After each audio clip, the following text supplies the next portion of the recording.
Live and direct from anywhere in the world, it's The Kelley Show with Dr. Kelley Mondesire. Hello and welcome back to The Kelley Show, real people with real stories in real time. And I'm Dr. Kelley Mondesire, your host and creator of The Kelley Show. And we are continuing our month of May, which is the month of transformation and reinvention, with some incredible people who have gone from rags to riches to rags to riches, or have overcome some incredible personal challenges. And today I have a powerful woman that's coming to the table to talk about her journey of transformation and reinvention and being an author and advocate of mental health. However, we're going to take time out for a word from our sponsor. So don't go away. We'll be right back. This portion of The Kelley Show is being brought to you by White Wolf Advisory Services. We are the bridge between nations, creating growth, commerce, and collaboration between cultures. Contact us today for more information. And welcome back to The Kelley Show, real people with real stories in real time. And today I'd like to welcome to the show Lisa Zarcone, who is an incredible person, a loving wife, mother, author, and advocate of mental illness. So, Lisa, welcome to the show. Thanks for having the time to take with us. Welcome. How are you? I'm good, Kelley. Thank you for having me today. I'm so glad to be here. Likewise. Well, Lisa, we have a tradition. Where are you from and where in the world are you right now? Okay, well, I am from West Haven, Connecticut. That's where I grew up, right there on the ocean. Beautiful. Loved it. Loved being by the ocean. But now I'm in Massachusetts. So not near the ocean anymore. I'm missing that part of it. But I do love Massachusetts. Okay, great. Well, let's start because you have a lot to say. Lisa, I've read 2 of your books, and I have to say I've heard a lot of stories, but yours really is up there as being, oh my God, I don't know how this woman can walk and talk. Because you had a childhood that any person would think could only be a fiction until they do read your autobiography. Would you be willing to describe some of the experiences you had as a little girl and what exists in you to have survived all the trauma and abuse and to come out of this violent existence, not only transformed into the beautiful and incredible person that you are today, but also to be an advocate and also be very vocal and public about telling your story. And we have a photo to describe one of the major events that transformed or led to the transformation in your life. Yes. Please. Oh my God. So much. You're right. There is so much. My life is definitely, as it unfolded, very, very complex situation. It wasn't just one thing. There was so many things that happened, all at the same time, and then just kept going on and on. But when I look at these photos right here, and this is where I do begin to talk about my story in my book, The Unspoken Truth, my brother and I. So I'm family growing up, my parents, my brother and I, the 4 of us, family unit. We were the typical family, that everyone saw with the white picket fence and the beautiful house. That's how it looked from the outside. But on the inside, it was quite different. My mother struggles with mental illness. And that was from the time that my brother and I were small babies. She struggled, her whole life. So when we were little kids, we were each other's best friends. He was my protector. He always took care of me. He made sure that I was safe at all times. And our bond was just so amazing. And as time went on and my mother struggled more, my brother became sick with leukemia and he passed away. And I was 6 years old at the time and he was 9. And that to me was the most devastating thing that could have ever happened. I lost everything on the day that he passed away. He was my everything. He took care of me so well. And I was a lost little girl. And I was so devastated by the loss of my brother that I really, truly struggled in so many ways. And of course, back then, during those times, nothing was ever talked about. So even after a traumatic death like that, the family didn't talk about it. It was like my brother was here one day and the next day he's gone. And you're left with all of these, emotions and feelings and nobody to share them with. So I was a very confused little girl. And my dad always said that the day that my brother died was the day that we lost my mother as well. And that's such a true statement, because my mom could never recover from the loss of her child. And it just sent her mental health struggles, through the roof. I mean, and that's when things in my house really started to unfold and in such a negative way. And, my dad, he went running for the hills pretty much after, a period of time. He just couldn't handle being there with my mother and I, with my brother not there. And my mom's struggles were just so difficult that he, really spent most of his time away from the home, which left me in a situation as a young girl alone with my mother, Let me just interrupt you for a second, because we do have a beautiful photo of you and your dad that Gareth is going to put up for us. When did your father actually leave the home for good? And when was this photo taken?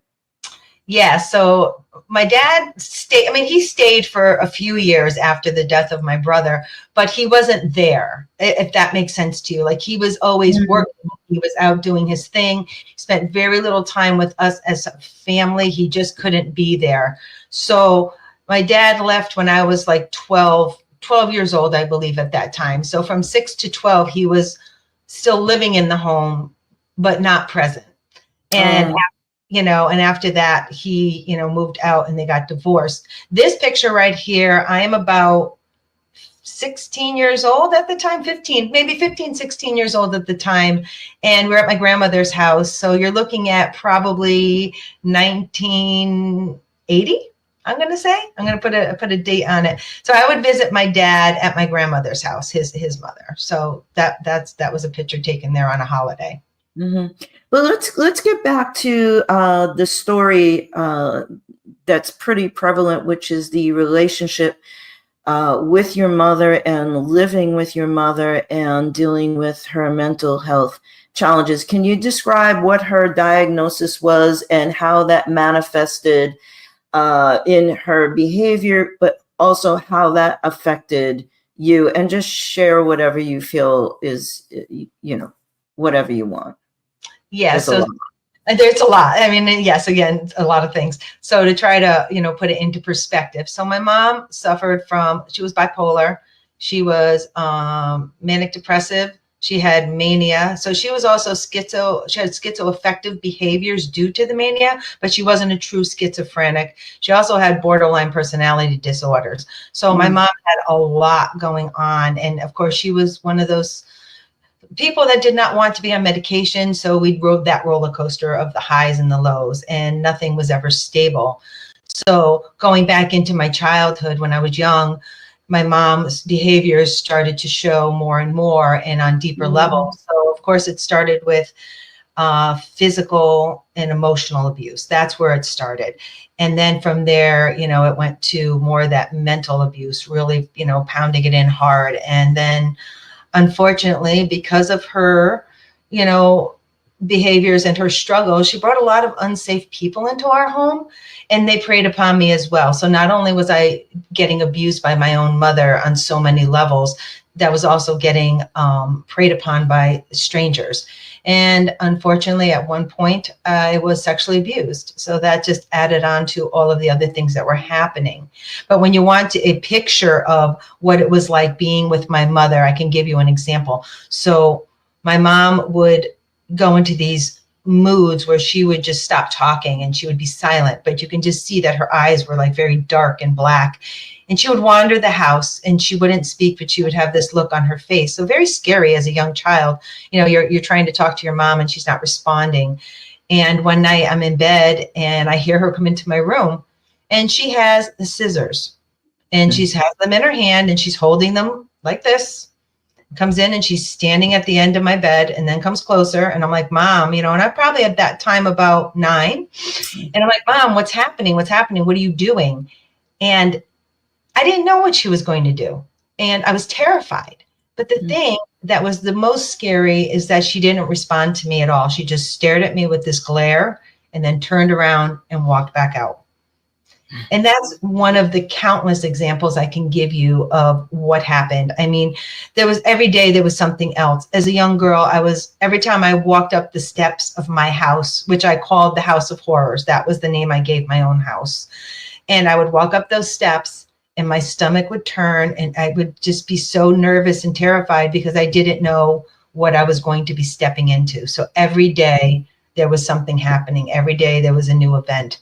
Every day, unfortunately, I was abused in some way, shape, or form. And that was my life for many years. I'm sorry to hear that. We have a photo of you and your mom when she was older. This is something that we talked about also, but how did you, after being so abused emotionally, psychologically, physically, by the one person who's supposed to be your protector and as a child run to for safety, but you ran away, and understandably so.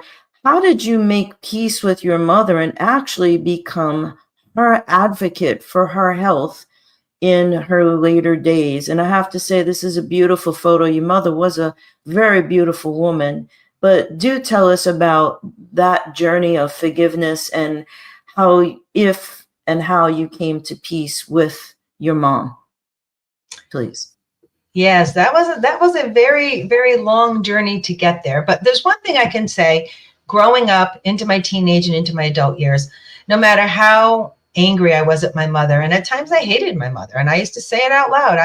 There's that fine line of love and hate because of all the abuse. But the one thing I always knew, for some reason, deep down inside, I knew that my mother loved me. In that whole mess of what was happening with her, there was a mom in there who did love me. And it was that I tapped into to push forward and to stand by her side. A lot of people left her. A lot of people abandoned her because of her illness, because she was very difficult. My mother was a very difficult woman to deal with, and many people ran from that. And I chose to stay because I was not going to be the one to abandon my mother. I did not want to abandon her. I knew she needed somebody in her corner. She needed someone on her side to help her. And I was that person. I decided to do that. I owned it, and I don't regret that. And moving forward in life, being her advocate, speaking up for her all the time, she needed that help and support, whether she wanted it or not. And finding peace, finding forgiveness. The more I learned about my mother, the more I learned about mental illness.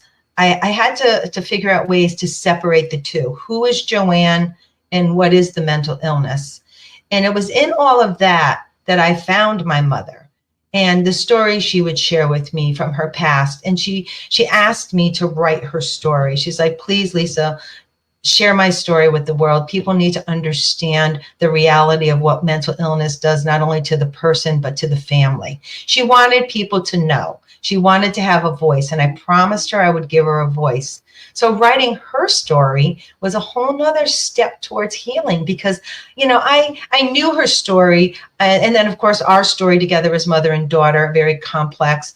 But the more I wrote and the more I got, the stories put together, I found different levels of my mom, different parts to my mom I wasn't really tapping into because I was always on pretty much fight or flight mode, for so many years.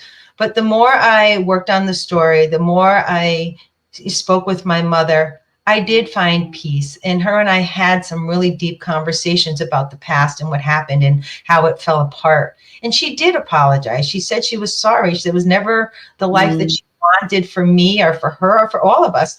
Honestly, my mother just wanted to be a successful wife, mother, and she was a hairdresser. She had amazing talent, and she lost everything.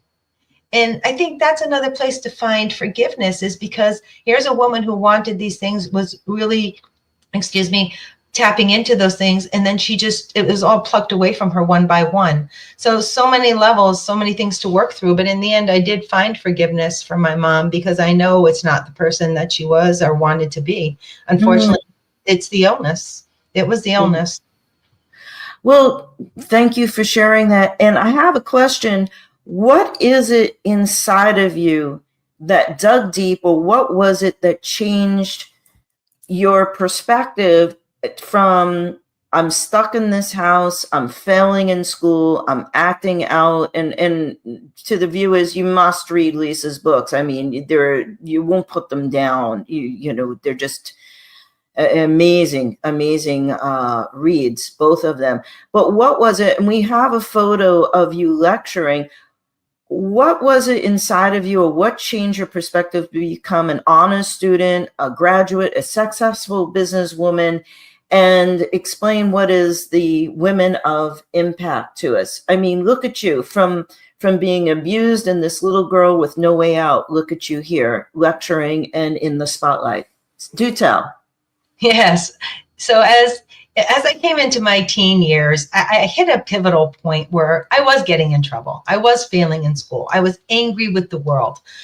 But I also had all these deep wishes and dreams for myself that I wanted to accomplish. And I hit a point where I thought, okay, Lisa, it's now or never. If you don't dig deep and push forward and try to make these things happen, you're going to be stuck buried in this mess your whole life. And I did not want that.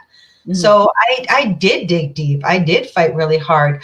I did push everything down that was happening to me, all of the negativity, all of the abuse. I buried it deep. I went silent with all of it because I knew that I had to put it to the side to be able to push forward. And I did that. I went through school and I had, ideas and thoughts of what I wanted to do with my life. And I did all those things. And I met my husband and I got married, had my children because I always wanted a family, and I wanted a family, the family that I didn't have. I wanted to give that to my children. And these were all these goals that I had. I was always writing. I was always doing poetry. That was my go-to whenever I needed to de-stress and unload some feelings. I would be writing. I've always done that. So I always had these deep, deep thoughts of where I wanted to be in life. And I fought really, really hard to get there. The unfortunate piece along the way, which many of us do go through, is that when we suppress it all and we keep it silent, eventually it does come back out to haunt you. And it did. It came back really hard. And again, I had to make strong decisions. Where do I want to go with my life? Do I face it? Do I bury it? I had to face it. And I call it taming the beast, because it was one heck of a beast to tame. Piecing, taking my life apart, piecing it back together, going through all the abuse and putting it to rest. It was a lot of work, but that has brought me to where I am right now. I have healed on so many levels by doing the work. And that photo of me is like really coming full circle with everything that I've done, writing my books, sharing my stories, breaking the silence, standing before this crowd. So Business West magazine is here in Massachusetts, and every year they do an award, Women of Impact.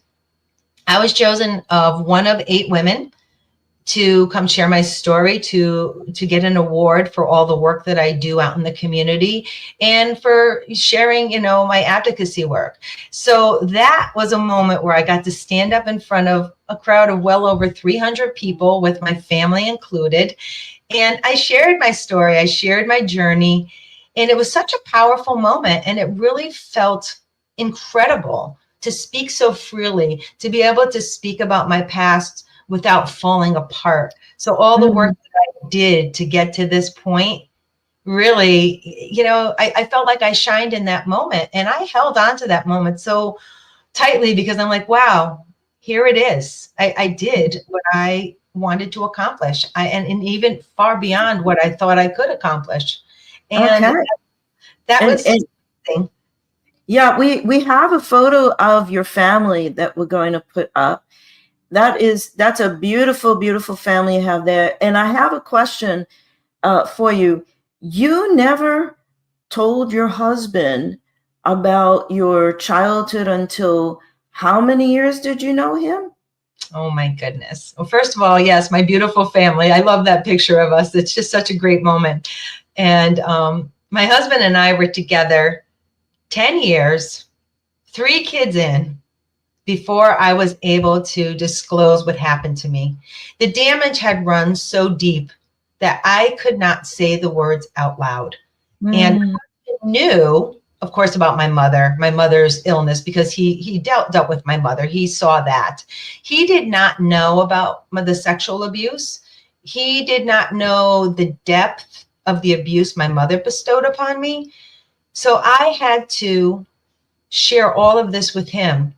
And honestly, he could have went running to the hills. He could have just, left and said, I'm not dealing with this. Actually, when I shared everything with him, he looked at me and he said, who are you? Like, do I even know who you really are? And that's a very valid question. I dropped a bomb on him. And, he stood by my side. He went to therapy with me. He went to therapy on his own. We worked really, really hard to stay connected as a couple.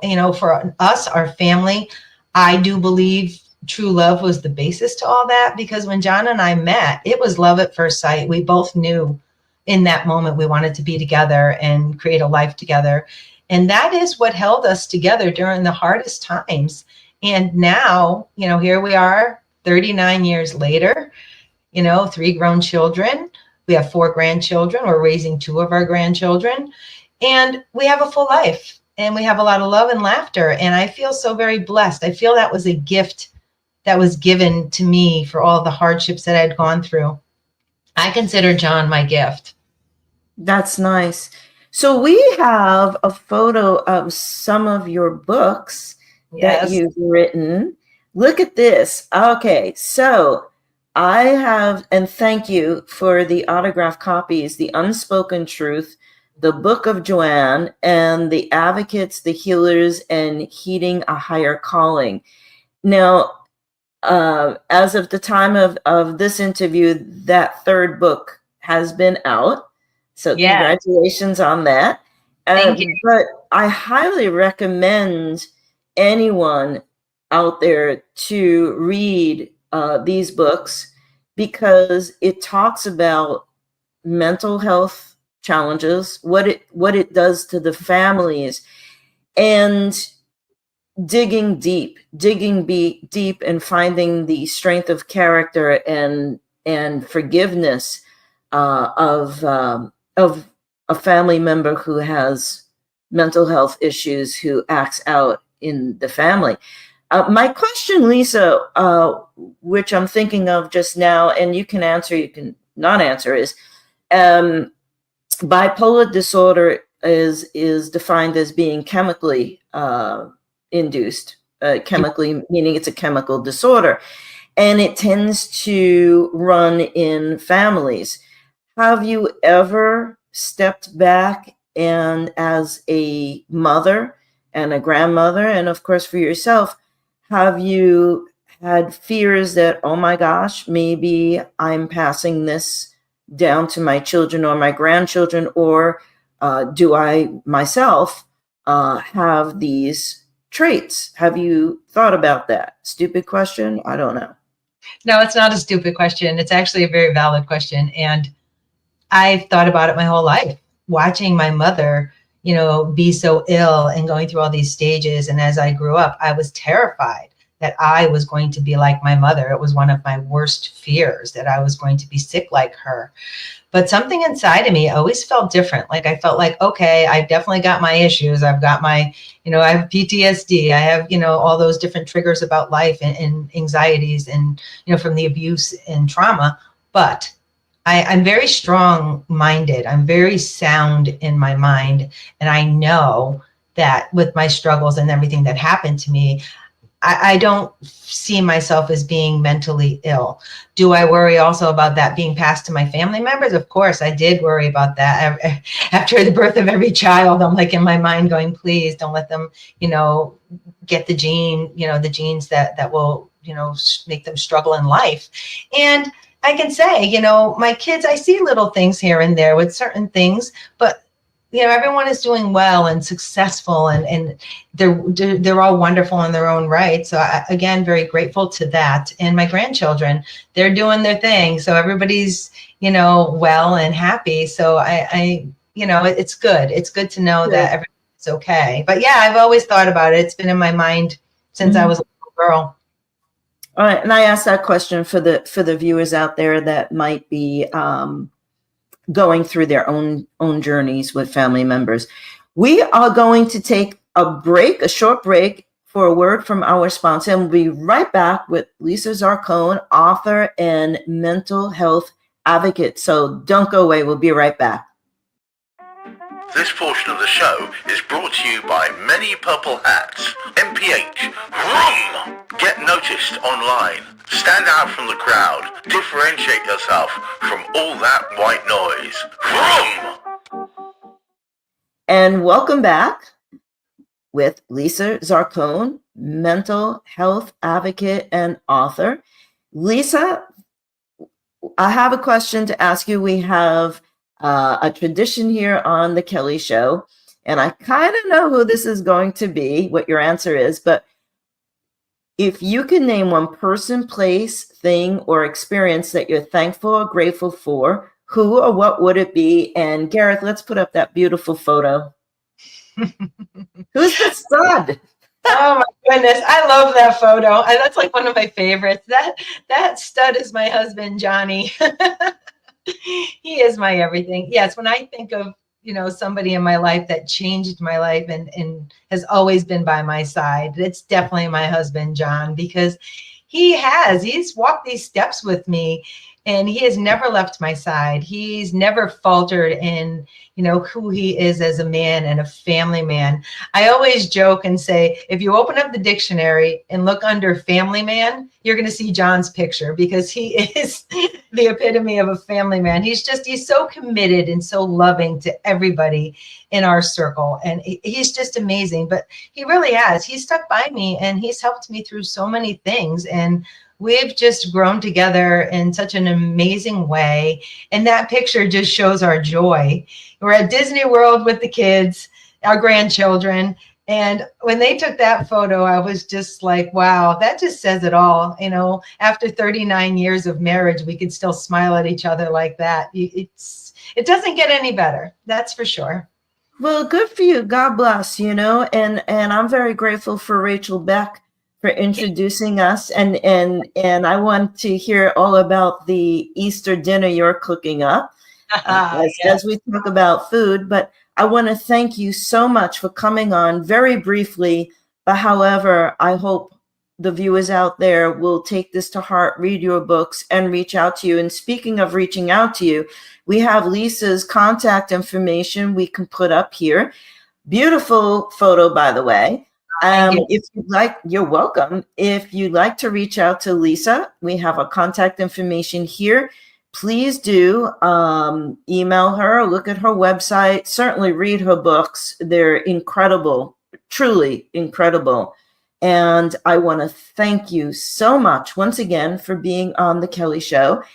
I want to wish you happy holidays, and thank you for sharing your story of transformation, reinvention, and perseverance and strength of character. I hope the viewers will share your story with others and enlighten and encourage and inspire other people out there, either dealing with their own mental health, struggles, or they have a family member, because it just doesn't affect one, it affects many. So thank you, Lisa. Looking gorgeous as always. I'll talk to you soon. All right. So much. And I just want to leave everybody with embrace the journey. That's my motto. Okay, very cool beans. And if you would like to embrace the journey here on The Kelley Show, please write into us. Send us your contact information, a little bit about your story, but more importantly, why you would like to be a guest on The Kelley Show. We have the contact information here. And please do subscribe to The Kelley Show today, share with your friends, and view on YouTube all our past episodes. And join us next week as we continue the month of May, the month of transformation and reinvention, because we have powerhouse people here that will uplift, inspire, and have you leaving the show saying, wow. All right. So intelligent entertainment people here. See you next week. Gareth, take it away.